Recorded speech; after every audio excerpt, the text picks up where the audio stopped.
So here on this car, we're doing all the sticky interior. Most of the Ferraris, some Porsches, they have sticky interiors where the black rubber, after time, it starts deteriorating and becomes very sticky and it comes all over your hands. So in-house, what we do is we strip it all down and bring it back to factory matte black.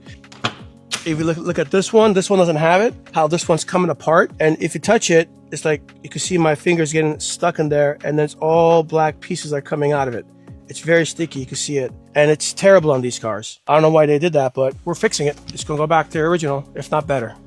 As you can see, we already started stripping all the black stuff off of it. Once you strip it, it's all gloss black, which is not factory. It looks like it's been stripped. What we're gonna do is, once we're 100% stripped, we're gonna paint them all back to matte, where it will look like it was like original, something like this it will look like when it's all said and done. It should last life of the car because it should never come off again. So it'll be pretty much permanent.